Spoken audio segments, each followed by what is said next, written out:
জাতীয় নাগরিক পার্টির সমাবেশ ঘিরে বুধবার উত্তপ্ত হয়ে ওঠে গোপালগঞ্জ। হামলা সংঘর্ষে আহতের পাশাপাশি ঘটে প্রাণহানির ঘটনাও।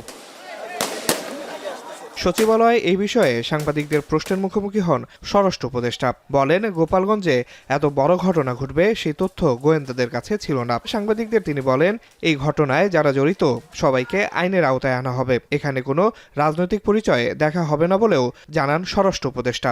গোপালগঞ্জের এখন যে পরিস্থিতি মোটামুটি নরমাল।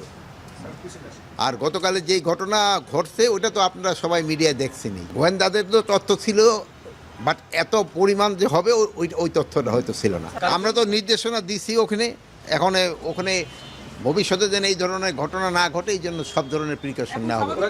একই দিন সরকারের আরেক উপদেষ্টা আসিফ মাহমুদ সজীব ভুঁইয়া বলেন, সারা দেশ থেকে সন্ত্রাসীরা গোপালগঞ্জে আশ্রয় নেওয়ায় এনসিপির উপর হামলা হয়। আমরা লক্ষ্য করেছি যে সারা দেশ থেকে বিভিন্ন সন্ত্রাসীরা সেখানে গিয়ে আশ্রয় নিয়েছে এবং গতকালকে একটা নেক্কারজনক ঘটনা সেখানে ঘটেছে। এটা আমরা কখনোই প্রত্যাশা করি না। আমরা চাই যে শান্তিপূর্ণভাবে বাংলাদেশের মানুষ শান্তিপূর্ণভাবেই সবকিছু রাজনৈতিক কার্যক্রমও চলবে, এটাই আমরা প্রত্যাশা করি।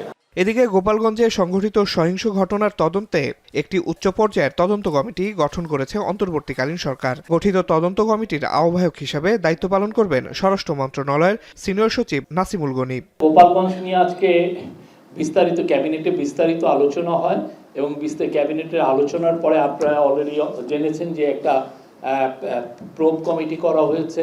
তারা পুরো থরলি ইনভেস্টিগেট করবেন ঘটনাটা কেন হলো, এই পুরো এটার মানে কিভাবে মৃত্যুগুলো হলো সবগুলোই দেখবেন। কমিটিতে আরও থাকবেন জনপ্রশাসন মন্ত্রণালয় ও আইন ও বিচার মন্ত্রণালয়ের একজন করে অতিরিক্ত সচিব। কমিটিকে পূর্ণাঙ্গ ও নিরপেক্ষ তদন্ত শেষে আগামী 2 সপ্তাহের মধ্যে প্রধান উপদেষ্টার দপ্তরে প্রতিবেদন জমা দেওয়ার নির্দেশ দেওয়া হয়েছে। 14 দিন তাদেরকে দেওয়া হয়েছে ইনভেস্টিগেট করে তাদের রিপোর্টটা চিফ অ্যাডভাইজারের অফিসে সাবমিট করবেন। আসিফ ইকবাল খান, এখন, ঢাকা।